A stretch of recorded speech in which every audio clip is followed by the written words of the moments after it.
Okay, 16. He says, but in whom ignorance is destroyed by knowledge, in them knowledge reveals the supreme like the sun. Okay, so the previous verse was talking about the idea of those lacking knowledge, and then attribute the good things that happen to God and attribute the bad things that happen as punishment by God. God is the rewarder, the punisher, etc. So he says this is a state of relative ignorance. He says that in whom ignorance is destroyed by knowledge, in them knowledge reveals the supreme like the sun. There's two aspects to this. So it's a common metaphor that's used, light and dark, to what's the word? Designate knowledge and ignorance respectively. Right, so he says in the first paragraph here, people are ignorant of the supreme self, Atman, within. Knowledge alone can remove ignorance like light removes darkness.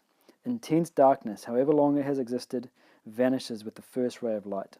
Likewise, however deep and long-lasting your ignorance, it would disappear with the advent of knowledge. Knowledge of the self destroys ignorance. So he talks about the same thing in one of the other texts. He goes through a couple of verses explaining just this idea, that it doesn't matter how long and how dark that cave has been. You strike one match, bang, all of it's gone in that instant. The same sort of idea, that it doesn't matter how long our ignorance has existed and in what sort of state of ignorance we have existed. The moment we get that ray of knowledge coming in, aha, it's all illuminated. And the other aspect of this, he says, reveals the supreme like the sun. So the idea is that before the sun rises over the horizon, it's already light. It's not that you have to wait till the sun is actually above the horizon before you can, read your book. You can read your book long before the sun has arisen. So the same thing when you look at a calendar and you see dawn, sunrise, you see civil twilight and sunset and all the rest of it. It recognizes that there's a point before the sun rises where it's not actually dark. Same thing he's talking about here. The sun rising is analogous to realizing the self, gaining absolute knowledge, whatever that means. He says, but it's not that we have to wait until we have gained absolute knowledge for our ignorance to be dispelled. As we gain knowledge, our ignorance is gradually dispelled more and more. And so what happens is that in the same way that when it is dark, we're fumbling around in that darkness. And, we bang into things and we don't know where we're going. And same thing, when we're in ignorance, we're fumbling around, we don't quite know where we're going, we have doubts, we bang into things and get hurt. And so there's mental agitations and there's doubts and there's worries and all the rest of it because we're functioning in ignorance. As we start to gain knowledge, these doubts are dispelled, mental agitations reduce before we've achieved the state of self-realization. In fact, I've heard Swamiji say a number of times to basically live a relatively harmonious, successful life takes 10% intellect. I mean, it's an arbitrary number, symbolic, really just meaning that you don't need to be a highly evolved individual just to live the sort of life that you want to live. Now, if you want to achieve the ultimate state of self-realization, that's a much more difficult. I mean, it is. Yeah. I always said, taking that doctorate, it was a piece of cake. Yeah. Studying 20 hours a day compared to this side. Yeah, this correct. Is the most difficult journey I have taken in my life. So he says that takes a lot more effort. It takes 100% intellect. In fact, in the Gita earlier on, he said this. Others sacrifice to the gods, for indeed success is born easily in this world. Something along these lines. You can get success in the world relatively easily. It doesn't take much. But if you want the ultimate achievement that a human's capable of, it takes a lot more. But in the meantime, as we gain more and more knowledge, what's happening is that our agitations and our doubts are being removed. So anytime that we suffer mental agitations, it's a result of our ignorance.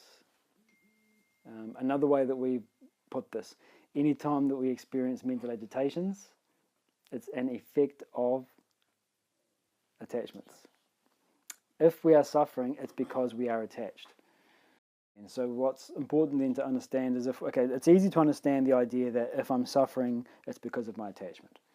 The trigger is something out in the external world, perhaps, but that's not the cause. The cause is my internal attachment. And so that's, once we sit and think about it, that's easy to understand. I'm attached to, certain results. Certain results. My business being successful, my political party winning the election, or whatever it is. And when that result doesn't happen, I suffer because of my attachment.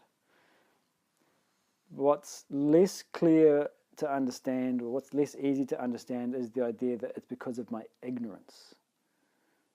So then we need to understand the connection between ignorance and attachment. So to say that I'm attached and therefore suffering, okay, relatively easy to understand. To say that I'm suffering, therefore it's a function of my ignorance, it's a more difficult proposition to understand. Ignorance of what? What comes from me? Yeah, ignorance of the higher values of life, basically. That's why we suffer, ignorance of the higher values of life. And again, these higher values of life, this word values, doesn't just refer to sort of morality. The higher values of life, another way we can put it, is the principles that govern our experience. So when I'm fully aware of the principles at work that govern my experience, then I use those principles. I function according to those principles. If I know exactly how, like all of us knows how gravity works intuitively. We know that it pulls us down directly through our axis into the floor. At the moment you start to try and stand on two legs, you're starting to figure out how gravity works. So we might not know to call it gravity. This sort of goes back to what we were talking about earlier. You might not know to call it gravity. You might not be able to know. You might not know that it's 9.81 meters per second squared. You might not be able to write the equation for it or understand anything about it. But intuitively, you know there's something pulling me into the ground, and you intuitively start to exploit your understanding to walk, balance, run, lift, etc. So this is what we mean by knowledge of higher values. It's not just an intellectual understanding. That is extraordinarily useful in taking us to that wisdom. But in and of itself, understanding the principles is gold on a mule's back. It's not going to help you. You've got to imbibe them, and they've got to become real for you, in the same way that gravity is real for your physical body. So the knowledge of higher values means that we function in a way which means that our actions and reactions are in line with what we know to be true. I know that money can bring a certain degree of happiness, that physical health is necessary and brings a certain degree of happiness, that emotional relationships are necessary and bring a certain degree of happiness. But I also know that all of these things is limited, that they can bring me so far but no more. And so I never get involved in any of them. I make enough money to satisfy whatever demands I have. I keep my physical body in reasonably good shape, but I don't get obsessive over it. I form certain emotional relationships, but I don't expect others to cater to me and make me happy. So I have a balanced, harmonious life because I have a correct understanding of the different facets of human experience, and I don't expect them to deliver more than they can. So this connection between ignorance and attachment is an important one to understand. So knowledge permanently removes ignorance. This is what we're talking about. So it's not just talking, we used the example before of striking a match in a cave. Well, at some point the match will go out and you're plunged back into darkness again. Knowledge, when it is gained, is permanent. The analogy that's often used is literacy. When you're very young, you can't read. They're just squiggly black lines. But once you learn to read, the squiggly black lines all of a sudden have this other magical quality of delivering thoughts and ideas and everything else. Once you know how to read, it's there. You've got it.